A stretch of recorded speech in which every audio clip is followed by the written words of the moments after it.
Hola, ¿qué tal? Muy buenas noches, sean todos bienvenidos acá a las 8:45 en este martes 19 de octubre. Estamos completamente en vivo y en directo. Martes lluvioso. Se dejó venir lo último del invierno y pues Dios no quiera, ojalá. Históricamente siempre en estas fechas ocurren tragedias en Guatemala. Esperemos que no, pero ya dijo el INSIBUME que a partir de mañana 20 de octubre se va a arreciar las lluvias en todo el territorio nacional. La última cola del invierno que siempre pues nos deja muy mal sabor de boca, esperemos que no, pero estamos completamente en vivo y en directo en esta fría noche del 19 de octubre junto a María Inés Rivera, como todos los martes. ¿Cómo te va? Bien, Mario, qué gusto estar aquí contigo en este martes, como tú bien dices, ya bastante lluvioso. Yo ya empiezo a sentir el frío de fin de año, hoy ya se empezaba a sentir, pero un martes bastante turbulento, ¿no? Todo lo que sucedió el día de hoy en el Congreso de la República, ¿verdad? Acercándonos sobre todo a fechas como mañana, que es la revolución del 20 de octubre, pues a ver qué sucede en nuestra coyuntura. Generalmente por estas épocas del año pues se suele calmar bastante la coyuntura, pero ahorita pues parece que todavía sigue bastante movido todavía en el país. Por supuesto, y es que digamos tradicionalmente la aprobación del presupuesto el 30 de noviembre es lo que marca el cierre de todo el tema político en el país, y digamos la gente ya a partir de la noche de Halloween, 31 de octubre, 1 de noviembre con el fiambre, se pone en el chip de las conmemoraciones y celebridades y festividades de fin de año. Pero digamos, hoy al 19 de octubre, vaya que hubo noticia en Guatemala y hablamos precisamente de todo esto que ocurrió en el Congreso de la República. La tarde termina con 2 personas capturadas, con autos incendiados en el parqueo del Congreso. Y pues bueno, con investigaciones del Ministerio Público, ya anunció también la cartera de gobernación que tiene identificadas a más de 15 personas con las que van a proceder. Así es, Mario, un tema sin duda alguna que es importante darle seguimiento, ¿no? Justo el martes pasado hablábamos, por ejemplo, lo que sucedió en las manifestaciones de hace una semana, de que lo que ha faltado de parte de las autoridades es justamente brindar esa certeza de castigo. Entonces, realmente ahorita ver una respuesta rápida a todo lo que sucedió el día de hoy, sin duda alguna, es importante, ¿no? Para que este tipo de actos pues tampoco sean constantes y se estén repitiendo, ¿verdad? Ojalá pues se encuentren a todos los culpables de lo que sucedió el día de hoy. Sí, porque estamos hablando de que hubo realmente actos que arrean en el vandalismo, y al final el sabor que queda es precisamente eso, en dónde está la certeza de respeto a las instituciones, la certeza de castigo, pero sobre todo también de que no podemos en Guatemala estar somatando la mesa y agarrar las cosas a patadas cuando queremos realmente algún objetivo. Entiéndase el grupo que sea. Así es, Mario, ya lo discutimos en algún momento también, ¿verdad? De ninguna forma esto ayuda justamente a llevar propuestas respecto a los cambios que estos grupos pues buscan generar al final del día, ¿no? Ellos también quieren ser escuchados, obviamente a través de estas acciones pues no es la forma correcta. Venimos también de una coyuntura ajetreada el día de ayer, por ejemplo la votación de la Junta Directiva del Congreso, ¿no? El día de hoy este tipo de sucesos afuera del Congreso, hechos aislados, extraño, ¿no? Que suceda todo esto, pero habrá que ver en qué termina. Y al final también preocupa las amenazas que han lanzado los líderes de estas asociaciones. Ya han dicho al término de esta tarde-noche, ya con las capturas, ya con la conferencia de prensa de la cartera de gobernación, ya con el pronunciamiento del Ejecutivo, pues han hablado acerca de que estas acciones no van a cesar. Incluso han hablado de que van a tomar la ciudad capital de Guatemala, porque ellos dicen que les prometieron al resarcimiento y que ahora les tienen que cumplir. El tema es que al final esto pasa por una aprobación, pasa por un camino largo en el Congreso de la República. Y ojo, estamos hablando de un presupuesto que al día de hoy no está para dar esa indemnización, ¿no? Así es, Mario, de un presupuesto que no está para eso, digamos ahorita con temas de funcionamiento, en el tema de presupuesto se está enfocando en otras cosas, habrá que ver también qué sucede con esto. Pero sin duda alguna son demandas que va a tardar tiempo en canalizar, tiempo en resolver. Entonces, realmente si no se toman las medidas pertinentes ahorita, pues sí podemos generar una crisis, y creo que basta ver la región, a lo largo de la región, como hemos visto casos como Chile, por ejemplo, Colombia también, con manifestaciones así de violentas, y lo último que queremos es que esto pues termine en algo peor, ¿no?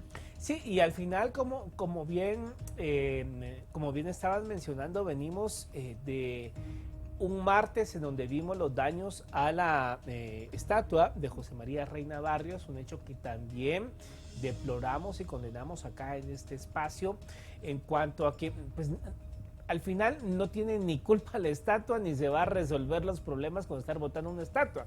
En este caso es exactamente lo mismo. La violencia al final pues no resuelve absolutamente nada.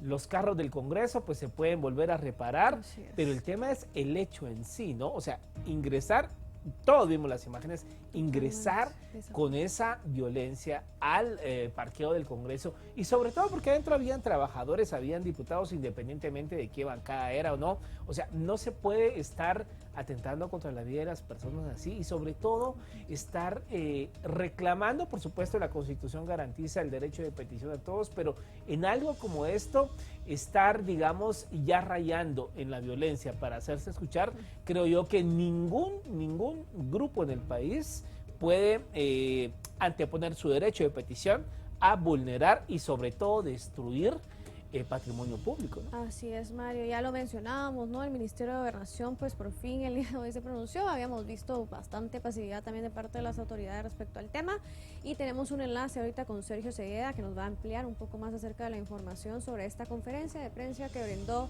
el Ministerio de Gobernación y la PNC ante lo acontecido el día de hoy en el Congreso de la República. Buenas noches, Sergio.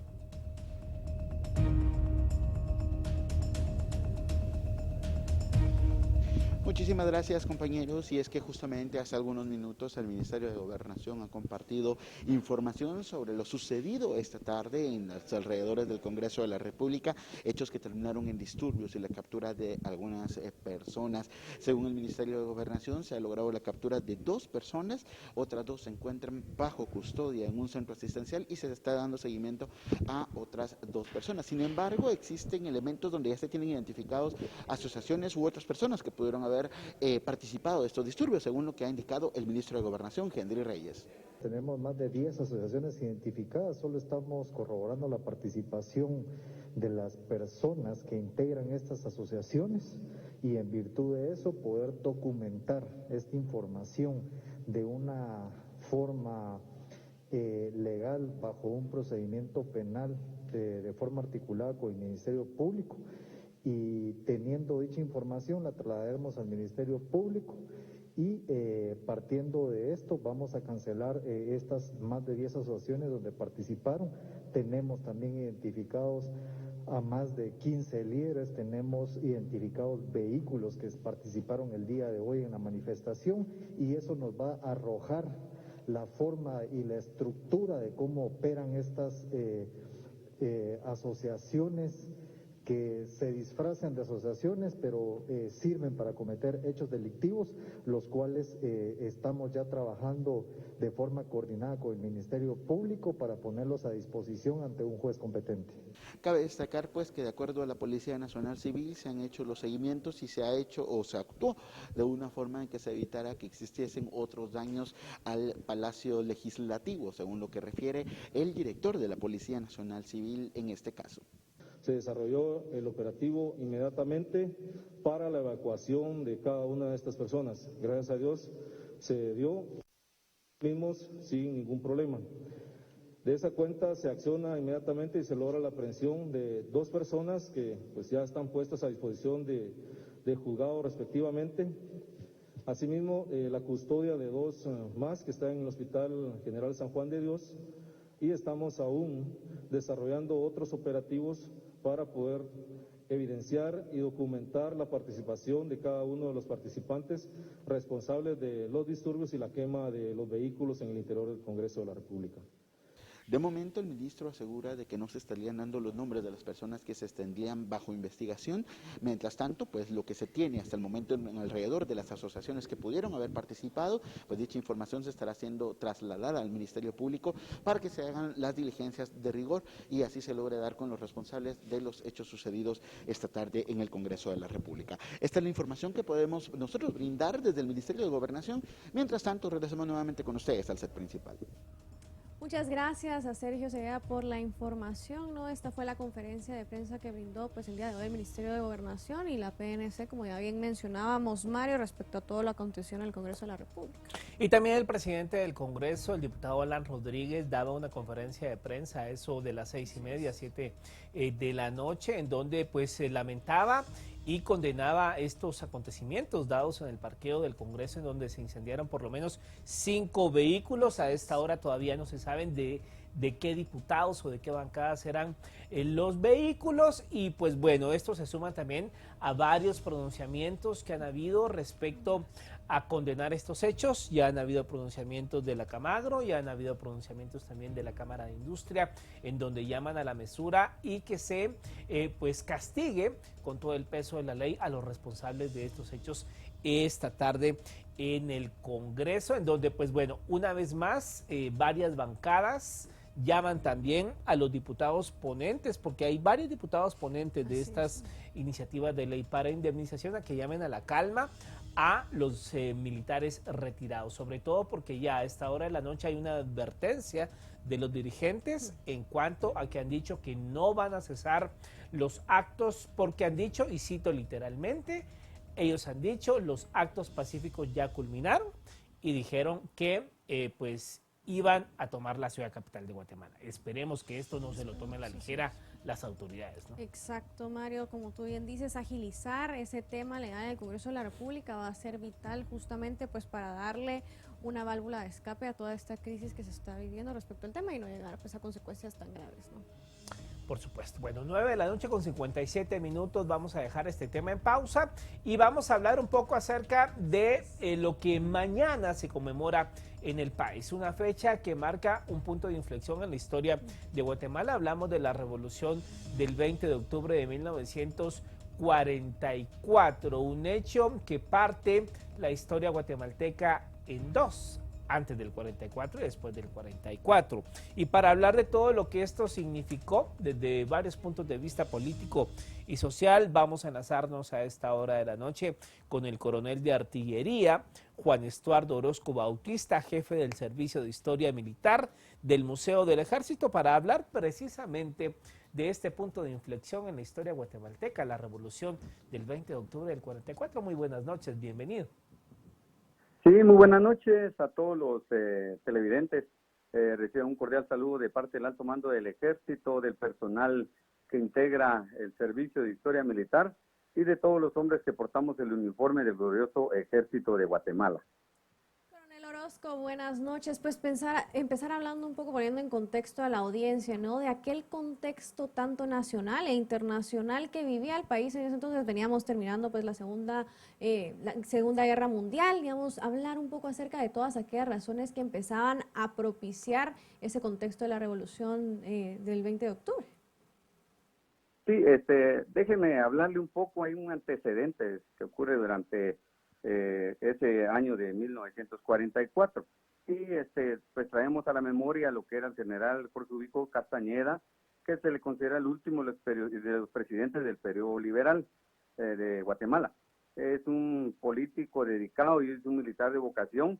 Si bien es cierto, también no concluyó sus estudios correspondientes en la Escuela Politécnica, pero logra ascender como oficial de línea del grado de subteniente, siendo aún muy joven. A los 23 años de edad ya era coronel del ejército. También dentro del mismo ejército era considerado como un récord verdaderamente extraordinario. Los puestos que ocupa antes de llegar a la presidencia fueron jefe político, lo que equivale a gobernador en la actualidad, en los departamentos de Retalhuleu y Alta Verapaz. Además fue jefe del Estado Mayor y ministro de Guerra del Ejército de Guatemala.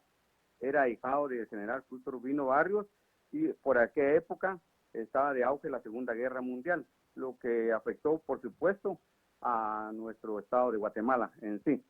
Los historiadores indican que el gobierno de Ubico, a partir de 1940 hasta su renuncia en junio de 1944, se dio el descontento generalizado de toda la ciudadanía a inicios del año de 1944, en la cual pues organizaron huelgas generales que fueron apoyadas por la clase media y por profesionales. Hay una carta muy importante que es de mucha trascendencia, y que pues algunos historiadores no me dejarán mentir, existe la Carta de los 311, que es un documento firmado por 311 individuos, principalmente jóvenes universitarios, que se envió al presidente Ubico Castañeda tras la supresión de las garantías constitucionales que en ese orden de protestas de los estudiantes universitarios pues se van a cabo. En él se destaca la petición de renuncia del presidente Jorge Ubico, al cual él responde favorablemente a este memorándum y se realiza una segunda misiva que se dirige posteriormente días consecutivos y en la cual pues exigen su renuncia nuevamente. Ante las anteriores misivas y el descontento popular generalizado, el general Jorge Ubico Castañeda decide renunciar el 1 de julio de 1944, algo sorpresivo, cuando comprobó también que era muy poco popular y que no tenía apoyo, y se negó a hacer uso de la fuerza para reprimir la protesta popular que ya estaba encaminada y que se veía ya con un futuro bastante prometedor en ese momento, evitando así pues él muy analista en ese sentido, derramar sangre innecesariamente. Ahora bien, coronel, digamos, ¿qué es lo que provoca al final este malestar en la población y que hace, digamos, este primer punto para hablar ya después de lo que pasa en octubre del 44, pero estamos hablando de julio del 44? ¿Qué es lo que provoca ese malestar en la población ya tras 14 años de que Jorge Ubico había estado en el poder? ¿Qué es lo que realmente empieza a ser esa chispa de crispación que deriva en presentar esta famosa carta en la historia de la política guatemalteca y que deriva en la renuncia de Jorge Ubico? Pues más que todo esto se encamina, o es el supuesto de esto es la supresión de garantías constitucionales que él ordena. Entonces, a raíz de esa supresión que él hace y algunas capturas que se llevan a cabo en ese entonces, pues la gente pues se ve totalmente amenazada y pues deciden llevar a cabo un sinnúmero de protestas, pero todas estas encaminadas a que ya la gente ya no estaba de acuerdo con la manera o la forma como él estaba dirigiendo el país. Entonces empiezan a dar estas revueltas, que nosotros podemos decirle así, o estas protestas, más que todo eran encabezadas por personal universitario y por decirlo así, también de la clase media y profesionales en ese entonces y de esa época. Coronel Orozco, siempre se habla pues que esta revolución abrió sin duda alguna pues un periodo de modernización al Estado. ¿Considera usted que esto fue así, que realmente pues logramos avanzar post-revolución en ciertas cosas? Sí, déjeme comentarle un poquito también al respecto. Después de la renuncia al general Ubico, pues asume un triunvirato integrado por los generales Federico Ponce Báides, el general Buenaventura Pineda y el general Eduardo Villarán Ariza. Y pues ellos llevan a cabo una asamblea general el 3 de julio, aprobando la presidencia interina del general Ponce Báides. En ese entonces los hermanos Guillermo y Jorge Toriello Garrido también se oponen a la presidencia interina de Ponce Báides, apoyados por el entonces capitán Jacobo Arben Guzmán. El general Ponce Báides, el presidente interino, convoca elecciones que deberían celebrarse los días 17, 18 y 19 de diciembre de ese año, de 1944, lo que no llegaría a ocurrir por la gesta revolucionaria del 20 de octubre. El presidente interino pues actuó con mucha represión, haciendo una cantidad innecesaria de capturas, amenazas e intimidaciones, no solo en la capital, sino en todos los departamentos, y se ordena la censura de los periódicos. Se realizó también lo que es la Asamblea Nacional con diputados impuestos y se trajeron varias personalidades del interior del país para que estuvieran apoyando como fuerza de choque en ese momento. Ahora bien, digamos, este periodo de Ponce Báides, básicamente, por así decirlo, era Jorge Ubico detrás del trono, ¿no? Así es, así es. Creo que también aquí, pues aquí conmigo se encuentra un historiador que ha estado por mucho tiempo acá en el Servicio de Historia, que también le voy a dar participación. Es el sargento primero Eduardo Corso Pinelo, quien también va a participar en cuanto a esta entrevista. Les voy a compartir con ellos la entrevista para que él pueda ampliarles también al respecto de lo que estamos ahorita, del tema que estamos hablando. Perfecto. ¿Qué tal? Muy buenas noches. Buenas noches, Saludos bienvenido. al sargento mayor Eduardo Rolando Corso Pinelo. Haciendo un breve relato de rebeliones militares en contra de las dictaduras del siglo XX, donde ha tenido participación en la historia y tiene ya y tendrá participación es el antiguo Fuerte San José de Buenavista, donde estamos ubicados, que casi la mayoría de su carrera militar el capitán Jacobo Arben Guzmán la realizó en este sitio. Tuvieron acontecimientos con Estrada Cabrera, donde como un dictador también, al igual que Jorge Ubico, que fue lo que motivó la revolución del 44, a que este lugar fuera asediado por fuerzas opositoras al sistema de gobierno. Es por eso que son hechos muy importantes los que han acontecido en este lugar, falleciendo. No se lleva un dato exacto de cuántas personas fallecieron durante las rebeliones en contra de Estrada Cabrera, el 20 de octubre de 1944. Posterior a lo de Estrada Cabrera, el derrocamiento, surge el líder unionista José María Orellana, quien presentó a nuestro país años de relativa estabilidad. Y luego iniciamos en la Revolución de Octubre de 1944 y sus consecuencias políticos sociales, como les mencionamos, el general Jorge Ubico Castañeda. Les dejo con mi coronel a continuación. Ustedes me hacían la pregunta en cuanto a los logros que se dieron durante la Revolución de Octubre del 44, y creo que de lo más significativo de todos estos logros es de apuntar lo que es la autonomía de las municipalidades en todo el país, la autonomía de la Universidad Nacional, la descentralización de las funciones del Estado, por lo que se afianzó el sistema democrático. También el apoyo para la organización y funciones de partidos políticos. También tenemos el reconocimiento de los derechos de la mujer, la campaña de divulgación a nivel internacional de los cambios políticos, sociales, económicos y educativos que se experimentaron en Guatemala después de la revolución, y se establecieron las bases políticos sociales para el desarrollo de un mejor país. De igual manera se respetó el derecho a opinar libremente por medio de los medios escritos y hablados, y se establece la no reelección del presidente de la República. Se mejoraron las relaciones internacionales con la mayoría de los países del mundo. Esto es parte de los logros que se dan después de lo que es la Revolución de Octubre del 44. Coronel Orozco, ¿podemos hablar también de algún logro, por ejemplo, en el ámbito militar, también aspectos en fuerzas militares que se hayan mejorado después de la revolución del 44? Pues en primer lugar tenemos lo que es propiamente la institucionalización del ejército y la profesionalización del mismo, ya que pues hemos venido trascendiendo generacionalmente, y esto ha sido uno de los logros que ha tenido nuestro ejército y que ha ido evolucionando de acuerdo al ámbito en el cual nosotros nos vamos desarrollando. Recordemos que nosotros pues nos apegamos a lo que establece la Constitución Política de la República de Guatemala, y sobre todo nosotros somos muy garantes y respeto a lo que es los derechos humanos.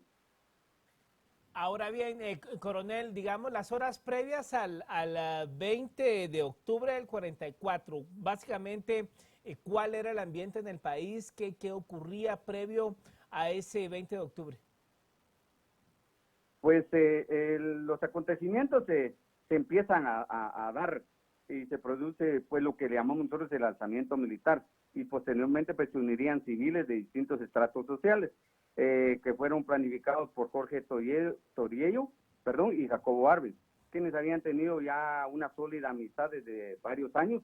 Ambos habían llegado a concluir que la única salida a la situación política que actualmente se vivía en Guatemala era este movimiento y derrocar al presidente entonces Ponce Baides, con el apoyo de las Fuerzas Armadas.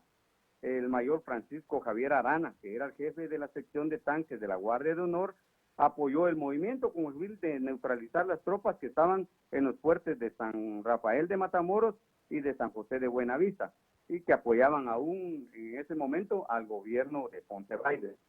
A las 12 de medianoche del día 19 de octubre, desde la Guardia de Honor, pues se iniciaron los movimientos en los cuales también participaron además los dirigentes obreros Samuel Guevara, Teodulo Vega y Silverio Ortiz, desde una plataforma instalada en el campo de Marte, y se atacan los cuarteles de San Rafael de Matamoros y de San José de Buenavista. Instalaciones militares donde se rinden los fuertes de Matamoros, fue el primero que se rindió. Sin embargo, el fuerte de San José de Buenavista sigue en la lucha, que prácticamente fue destruido posteriormente. Toriero y Arben se dirigen a la Embajada de los Estados Unidos, donde pudieron comunicarse directamente con el presidente interino, quien, conociendo el resultado de los ataques de la Guardia de Honor, acepta rendirse de una manera incondicional. Y estando precisamente en la Embajada de Estados Unidos, pues se firma el acta donde se rinde Ponce Baides, y se firma se firma esta también ahí mismo en esa embajada, sirviendo como testigos varios diplomáticos que habían sido convocados para tan importante acto.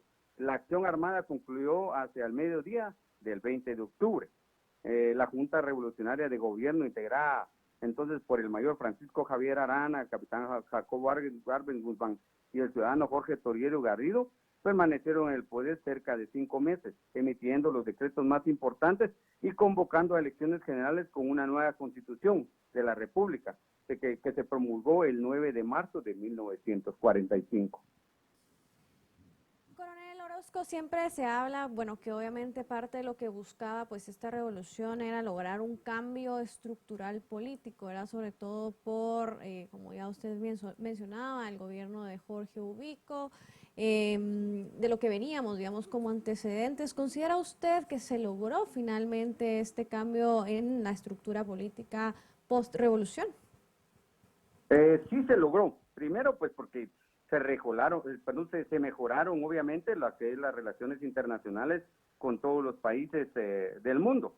Eso pues significó pues abrirle las puertas a Guatemala como un estado, y pues tener todas las prebendas ya como un estado de una manera ya político, social y económica, para que ya funcionara de una mejor manera, que era lo primordial, ¿verdad? Y de igual manera, pues como podemos verlo, también se dio el apoyo para la organización y funciones de los partidos políticos, que creo que eso fue un paso bastante trascendental, pues que a partir de ese momento pues ya cambia la situación política del Estado de Guatemala, y también al mismo tiempo pues se reconoce el derecho de la mujer, porque posteriormente a esto pues no se reconocía tanto la mujer con su derecho, pero a partir de ese momento pues ya se da el respeto a la mujer como tal y como debe de ser.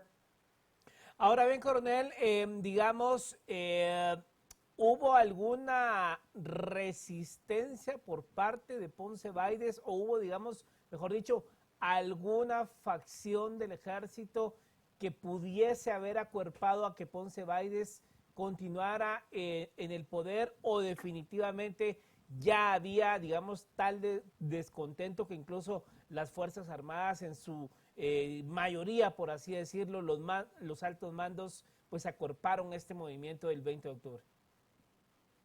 Sí, creo que ahorita vamos a interactuar acá. Siento Corso también tiene participación en esto. Le voy a dejar el uso de la palabra para que él nos explique un poquito más relacionado a esto. Bien, como ya mencionamos anteriormente, Ponce Baides, Jorge Ubico estaba tras la CIA, iba a ser manipulado Ponce Baides, pero hubo un gran descontento. Parece que hay una masacre en Patricía, accionada por Ponce Baides, donde él incitó a los pobladores de ese lugar, en Patricía, Chimaltenango, a masacrar a los ladinos que ahí vivían. Eso fue una de las gotas que rebalsó el vaso, y él cedió debido a que, me refiero a que entregó el poder, porque ese día, como les mencionamos, el día 19 por la tarde, falleció un subteniente, hijo de Ponce Baides, que se encontraba como comandante de uno de los pelotones que habían sido agregados, y él descansaba en una de las cuadras o dormitorios que fue alcanzada por un impacto directo. Él se encontraba en lo que era el fuerte de San Rafael de Matamoros, actualmente la Guardia Presidencial. ¿Sargento?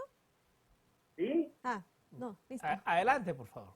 Con su Sí, relato. sí, eso fue la situación. Perfecto. ¿Alguna otra pregunta? Sí, y digamos, ¿esto cree usted que desencadenó en que definitivamente se rindiera Ponce Baides? Por supuesto que sí. Donde él ya supo de las bajas que hubieron en el fuerte de San José, más que todo, a él le afectó la muerte de su hijo. Claro. Un subteniente, como les repito, que ahí fue agregado en esos días a ese comando militar. Perfecto. Sargento, habla, digamos, de esta revolución, obviamente, muchos diversos autores e historiadores han relatado dicha revolución y han incluso algunos mencionado que pues esto pareciese ser que fue un movimiento mucho más citadino, mucho más urbano realmente que un movimiento, digamos, hablar a nivel nacional, digamos, comparte usted esta apreciación que muchos autores le dan a esta revolución, digamos, podemos hablar que fue una revolución que se dio prácticamente en el área citadina, en el área urbana del país en esos momentos. Así es, en su mayoría fue aquí en la capital. Acordémonos de que la infraestructura de carreteras no estaban como actualmente, no eran muy accesibles. Por ejemplo, al Petén, la vía terrestre, a veces se tardaban de hasta 15 horas en llegar hasta allá. Entonces no pudo haber habido un movimiento de masas tan preciso. Es más, el ejército cuando participó en esta revolución y se armó a los civiles, en este caso a los universitarios y algunos maestros, se les entregó armamento y los dispositivos de disparo fueron desactivados para que no se derramara mucha sangre. Ahora bien, digamos, hemos repasado estos acontecimientos previos al 20 de octubre y el mismo 20 de octubre. ¿En qué momento, digamos, de este proceso entra la figura de Juan José Arévalo Bermejo? Y la pregunta también sería, ¿por qué si se forma este triunvirato provisional, por qué se llama la figura de Juan José Arévalo Bermejo? ¿Por qué no ninguno de estos que formaban el triunvirato asumió pues un gobierno provisional y convocó o participar dentro de las mismas elecciones? ¿Por qué se decide llamar a Juan José Arévalo? Sí, las masas se inclinaban hacia él. Él salió al exilio. Él era un catedrático para una universidad en Argentina. Lo convocan por su trayectoria. Acordémonos también de los beneficios que le trajo al país, como por ejemplo, él crió el IX. Entonces, ya tenían un perfil de él, por eso fue convocado y lo recibieron con pompas y agrado al arribo aquí a la capital, perdón. Sargento, hablar, digamos, de estos temas, pues para el ciudadano siempre puede ser bastante complejo y quizás ustedes como historiadores podrían, no sé, recomendar algún tipo también de material para comprender mejor estos hechos de la revolución, digamos, conocen o recomiendan algún libro o material que pueda pues apoyar al final del día conocer la historia para no repetirla, sin duda alguna es clave en nuestro país. ¿Algún tipo de recomendación en ese sentido? Sí, por supuesto, está el capitán Platero Trabanino, que tiene unos libros muy interesantes, Las batallas por Guatemala, el doctor Carlos Sabino, entre otros. Aquí también les podemos proveer de material, tenemos una biblioteca aquí en el Servicio de Historia Militar o Museo del Ejército, que gustosamente les podríamos proporcionar la información. Tenemos abierto al público de 8 de la mañana a 3 de la tarde, de lunes a sábado. Para quienes no han visitado el Museo del Ejército, hay, digamos, toca el Museo del Ejército este periodo del 44, ¿hay algo en físico que la gente pueda ir a observar que retrate ese momento de la historia guatemalteca? Sí, quiero comentarle, este fuerte de San José de Buenavista fue el primer fuerte construido en el Valle de la Ermita en 1843 y es inaugurado en 1846, ordenado por el capitán general Rafael Carrera, y nombra pues a un agrimensor, es María Cervantes, para que ubique un lugar y que pueda proteger el lado sur de la capital, y pues designando a la colina de Buenavista como una ubicación extraordinaria para su ubicación. Era una altura de 20 metros superior o sobre el nivel del resto del terreno y posiciones ventajosas que permitían un control visual sobre todo lo que es la capital. Entonces es inaugurado el 25 de mayo de 1846 como parte de esa conmemoración. Pues también traemos a colación y a memoria que en ese entonces se estaba llevando a cabo una procesión, una misa de acción de gracias en la antigua iglesia del Calvario. Y desde ahí, ese día, 25 de mayo, pues parte una procesión trayendo en hombros a la Virgen de Santa Bárbara, y la cual pues actualmente en el torreón principal que nosotros tenemos acá, que es tenemos cuatro, por decirlo así, cuatro situaciones especiales que aún se conservan desde 1846, que sería el muro norte, que es el que da vista a lo que es el mercado sur de la capital. Tenemos el torreón, donde actualmente se encuentra el Museo del Ejército, la rampa principal de la entrada y una parte que nosotros le llamamos acá la herradura. Son cuatro situaciones que están intactas o que están actualmente como se establecieron en su construcción. Y algo muy importante que aquí me hace recordar ahorita, Sargento Corzo, es que aquí dentro de lo que es ese fuerte de San José de Buenavista, pues se construyeron unos calabozos, que en su oportunidad, pues uno de los que estuvo preso o prisionero acá político fue don mi general García Granados, que de aquí pues salió al exilio hacia la Ciudad de México.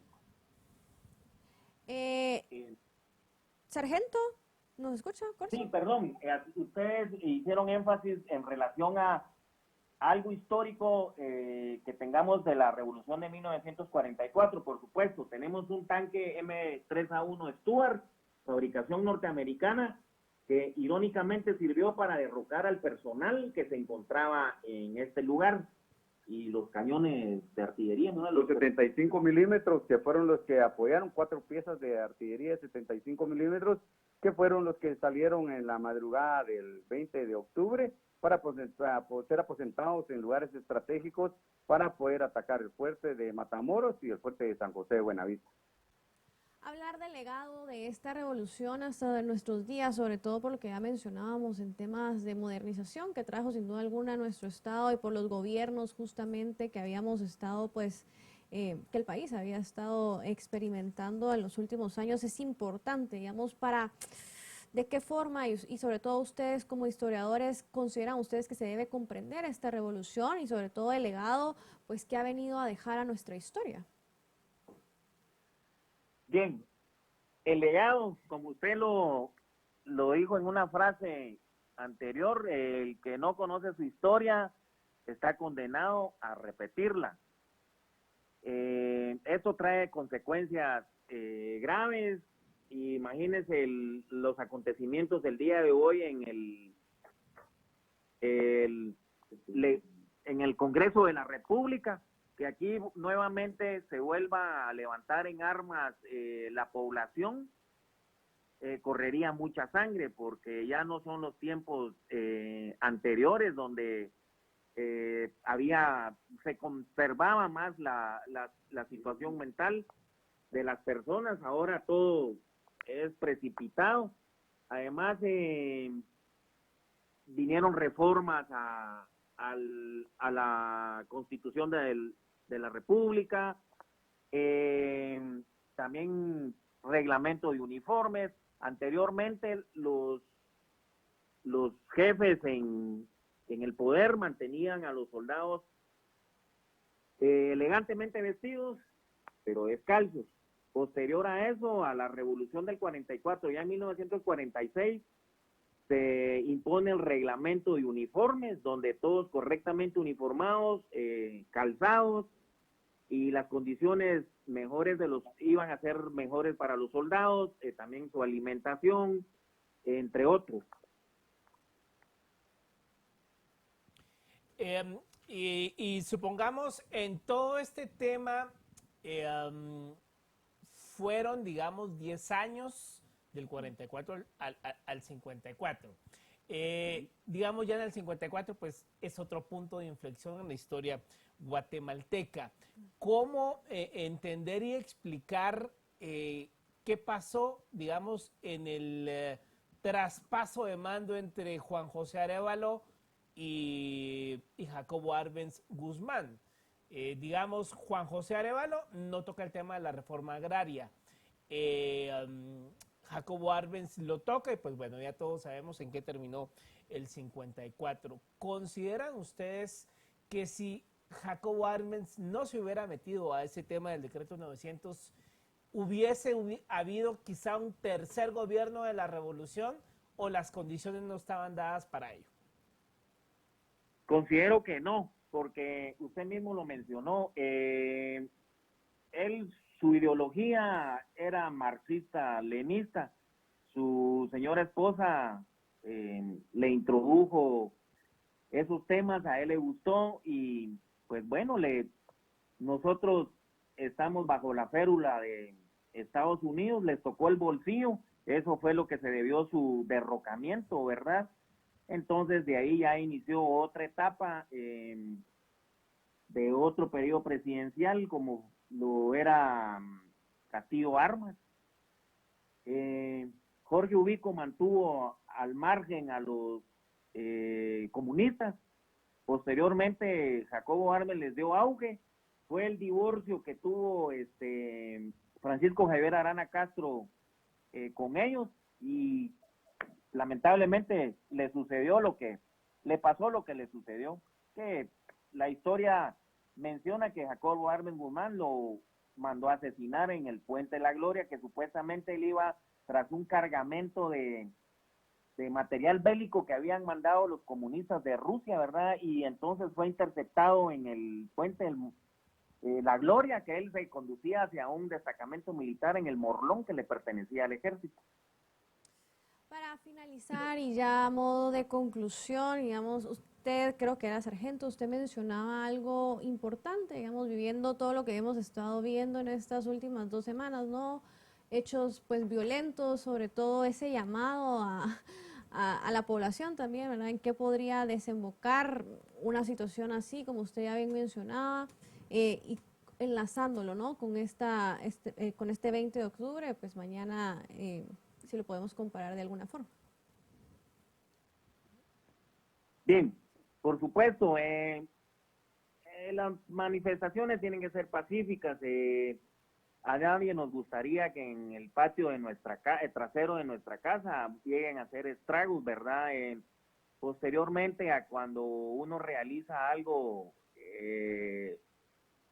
como este tipo de cosas que han sucedido, posteriormente cuando las autoridades nos reprenden, ahí viene el problema, entonces hay arrepentimiento, pero ya no hay vuelta para atrás, se realizó el daño y es irreparable, como por ejemplo la destrucción del patrimonio, ¿verdad? Como es esta pieza histórica en la Avenida La Reforma que ya tenía más de 100 años de estar en pie y que una de las hijas de José María Reina Barrios fue a develar la pieza, ¿verdad?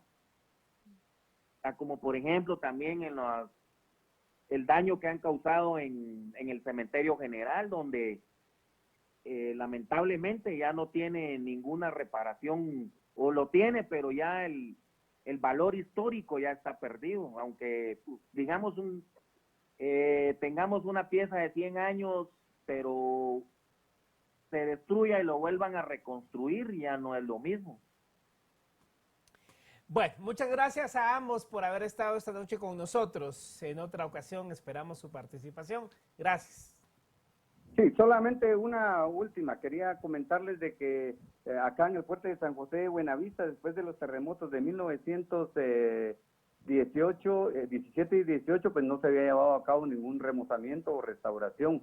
Actualmente, pues el presidente de la República y el señor ministro de la Defensa, pues se tomaron como un objetivo primordial el restablecimiento de acá de lo que es el puerto de San José de Buenavista, y es lo que actualmente tenemos. Como ustedes lo pueden apreciar, pues no ha sufrido, sino ha tenido su remozamiento, y hoy en día les puedo decir a ustedes que está al 100% para atención al público, y esperamos pues de que nos puedan visitar. Estamos al servicio de la población en general, y como parte de nosotros es contar la historia del Ejército de Guatemala tal y como está escrita. Bueno, muchas gracias. Feliz noche. Adiós. A la orden, que pasen muy buena noche. Igualmente, hasta pronto.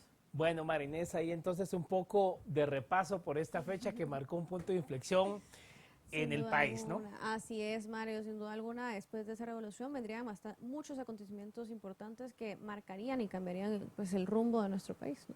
Por supuesto. Bueno, a ustedes en casa, gracias por su sintonía. Nos vemos en otra emisión. Adiós.